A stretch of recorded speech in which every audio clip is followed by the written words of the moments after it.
Hello guys, good morning, good afternoon, good evening, and good day. So I am driving again and saying what I need to say. Alam nyo ba, yung nangyari sa hearing na mga tuwad-kum na yan kasama si PRRD, dyan lang lumabas kung gaano karami ang totoong nagmamahal at nagmamalasakit pa rin kay PRRD. Lalo siyang sumikat at lalo siyang na-miss ng mga taong bayan. Nakita nyo ba yung mga dagsa-dagsang supporters at mga vloggers dyan sa Batasan that day? Nakakabilib talaga at nakakaiyak kasi makikita talaga ng mga tao dyan, lalo na yung mga bangag at mga dilawan dyan at mga taihan at mga supporters na mga bangag kung meron pa man, kung gaano mas lalong minamahal ng tao si PRRD. Kaya wag tayong magsasawa. Alam nyo ba, ang kakapal na mukha niya mga tao na yan dyan sa Huwadcom. Ang lalakas ng loob nilang ganyan-ganyanin si PRRD, samantalang kaisa-isang taong totoong nagmalasakit sa mga Pilipino. Alam nyo, dapat talaga lahat tayo nagsasalita para marinig nitong mga Huwadcom na to, yung mga NPA dyan sa Huwadcom na ang lalakas ng loob magkunti na daw ng gurguran sa war on drugs ni PRRD, pero sila hindi naman nila kinukundi na, 'di ba? Yung mga gurguran na mga NPA na yan at mga makakaliwa sa mga kapulisan at mga militar dyan sa 'di ba? Ang kakapal ng mukha nila, sobrang kakapal ng mukha.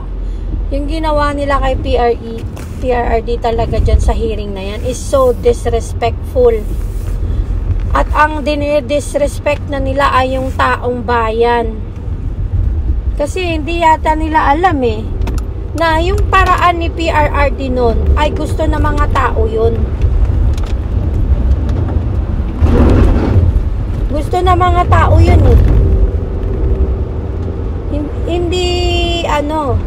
Hindi may pagkakaila yan. Sa sobrang dami ng nagmamahal kay PRRD, ginusto ng taong bayan yung paraan ni PRRD dahil marami tayong mga kamag-anak na nakakauwi ng may kapayapaan sa Pilipinas dahil sa pamamaraan niya, sa polisiya niya, kung paano dudurugin yung mga salot sa bayan.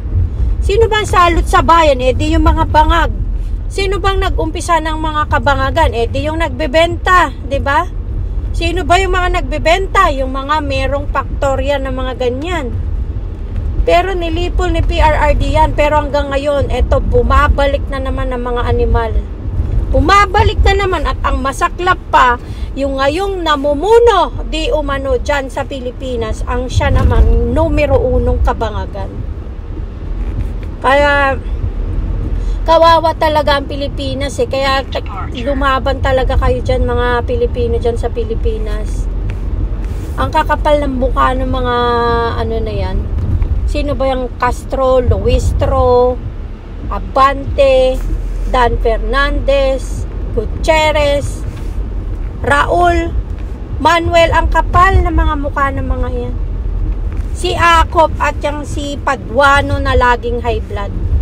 Ang kakapal ng mga pagmumukha nyo, sa totoo lang. Dapat malaman nyo na walang pakialam ang taong bayan sa inyo dyan sa Huwadcom. Ang pakialam nila yung totoong nagmamalasakit sa mga Pilipino. Para lang po sa kaalaman nyo dyan sa mga nangunguna dyan sa Huwadcom na yan. Huwadcom kayo kasi huwad naman talaga kayo dahil yung ginagawa nyo hindi naman para sa taong bayan yan nag-aaksaya kayo ng salapi ng taong bayan sa kakahiring nyo, imbis na ibigay nyo yan sa mga taong bayan na nasalanta ng mga bagyo, mga tanga, mga bobo. Opo, mga bobo at mga tanga po kayo. Ang laki ng mga pinag-aralan nyo, ang dami nyong minasteral na gawin para mapunta kayo, maluklok kayo dyan sa mga posisyon nyo, pero ang tatanga nyo po. Sobrang tatanga nyo at ang bobobo nyo, at sasabihin nyo na mga troll kami. Ang mga troll, computer lang yan, tanga. Isang tao lang gumagawa niyan, tapos pindot-pindot. Computer ang ginagamit dyan sa troll, mga tanga. Mga bobo kayo. Nagagalit ang mga taong bayan sa inyo dahil tinawag nyo pang mga troll yung supporters ni PRRD. Mga tanga kayo. Mga bobo. FYI. Walang troll si PRRD dahil hindi siya kasing yaman at kasing kurakot nyo. Kahit kailan hindi nangurakot si PRRD at ang mga Dutertes, mga gago kayo. FYI lang ha, baka hindi nyo alam na tanga kayo at bobo kayo. Ngayon malalaman nyo na po na tanga po kayo at bobo kayo. Kasi kung hindi kayo tanga, may sarili kayong paninindigan at hindi kayo magpapabayad di umano para sa hearing na yan. So sa ating lahat, kayo po ang masasamang tao. Compare kay PRRD, kayo ang totoong walang malasakit sa taong bayan. FYI lang, mukhang hindi nyo alam yan eh. Wala kayong malasakit sa taong bayan at mga sarili nyo lang ang iniisip nyo at mga bulsa nyong mga hinayupak kayo. Mga animal kayo, ang kakapal ng mukha nyo. Wala kayong karapatang tawaging trolls ang totoong mga supporters ni PRRD. Dahil totoong tao kami, mga tanga. Ang trolls, computer lang ginagamit dyan. Isang tao lang ang gagamit niyang computer na yan at napakadami niyang gagamitin na mga bayarang tao na gusto ring dumutdot at hindi totoong tao. Mga tanga, mga bobo kayo. Di nyo ba alam yun? Nakakagalit kayo dahil ang tatanga nyo. Sana makarating to sa'yo, Dan Fernandez, na isa ka ring tangang Mr. Kiyod. At sa'yo, Abante, ang kapal ng mukha nyo na tawagin kaming trolls. Hindi kami trolls dahil totoong tao kami at totoo kaming nagmamalasakit kay PRRD. So, ang kapal ng mukha nyo. Wala kayong karapatang tawagin kaming mga trolls. Sa ating lahat at sa ikukumpara kay PRRD, kayo ang may pinaka masamang ginawa sa taong bayan dahil ibinibenta nyo ang kaluluwa nyo sa mga demonyo para bayaran kayo di umano para durugin ang mga Dutertes. Pero sorry to tell you guys, hindi kayo mananalo dahil 32 million 21 million ang nagmamahal sa mga Dutertes, mga gago, mga tanga kayo, mga bobo kayo. Walang trolls na marunong tawagin kayong tanga, okay? Kasi kung trolls kami, wala kaming emosyon. Sana makarating to sa inyo at tong paulit-ulit na pagtawag ko sa inyo ng tanga at bobo. Dahil totoo pong tanga at bobo kayo, FYI lang.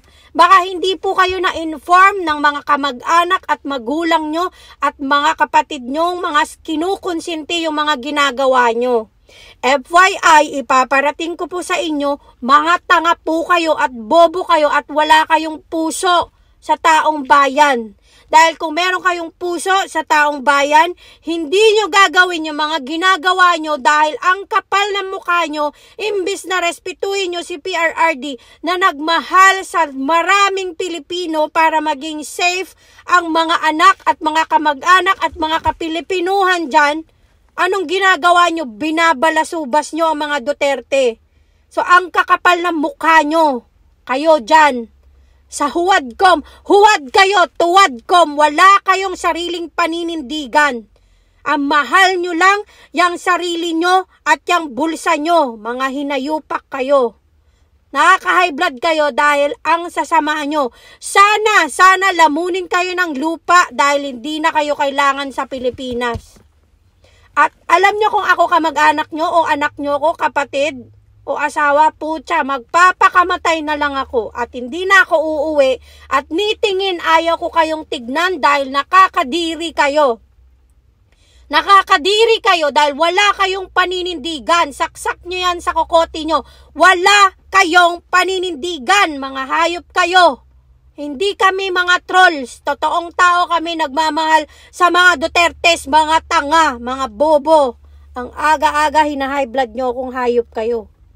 Sana gabaan na kayo, gagabaan talaga kayo, naniniwala ako dyan. Dahil ang masasamang tao, hindi nagtatagumpay. Buwisit kayo.